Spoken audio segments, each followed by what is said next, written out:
सुनो सुनो दाई दीदी भाई बहनी काका काकी मामा मामी कोनो ला नहीं भुलाना है। तीर कमान छाप में बटन दबाना है। बेलतरा के जम्मो विकास कराना है। बाबा पवार भैया साईं ढाबा वाले ला जिताना है। साईं ढाबा वाले भैया ला जिताना है। तो याद रखो तीर कमान छाप, तीर कमान छाप, तीर कमान छाप। सुन वो दीदी सुन गा भैया सुनज सुनज सुन। सुन वो दीदी सुन गा भैया सुनज सुनज सुन। कोट दे हाउ चीजे हाउ तीर कमान छाप मां। कोट दे हाउ चीजे हाउ तीर कमान छाप मां। सुन वो दीदी सुन गा भैया सुनज सुनज सुन। सुन वो दीदी सुन गा भैया सुनज सुनज सुन। कोट दे हाउ चीजे हाउ तीर कमान छाप मां। कोट दे हाउ चीजे हाउ धनुष बाण छाप मां। याद रखू दाई दीदी भाई बहनी मन, कोनोला नहीं भुलाना है। कोनोला नहीं भुलाना है। धनुष बाण तीर कमान छाप में मुहर लगाना है। और हमार क्षेत्र के जम्मो विकास कराना है। शिवसेना ला अब की बार लाना है। याद रखू शिवसेना के निशानी तीर कमान के चिन्हारी, तीर कमान के चिन्हारी। सरल है प्रत्याशी मिलन मृदुभाषी। बाबा पवार लाज तैहा सुनो सुनो बाबा पवार लाज तैहा।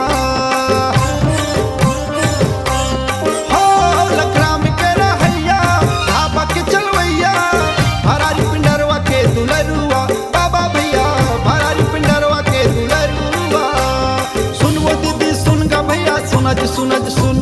सुन वो दीदी सुन गा भैया सुनज सुनज सुन। वोट दे हो जीते हो तीर कमान छाप मां। वोट दे हो जीते हो तीर कमान छाप मां। छत्तीसगढ़ के जनता करे पुकार। छत्तीसगढ़ के जनता करे पुकार। शिवसेना अब की बार। बाबा पवार भैया अब के बार। धनुष बाण तीर कमान ला जिताना है। तीर कमान छाप ला जिताना है। बाबा पवार भैया ला जिताना है। बेलतरा के जम्मो विकास कराना है। तीर कमान के निशानी सुन ले संग साथी। बाबा पवार के चिन्हारी सुनो सुनो बाबा पवार के चिन्हारी।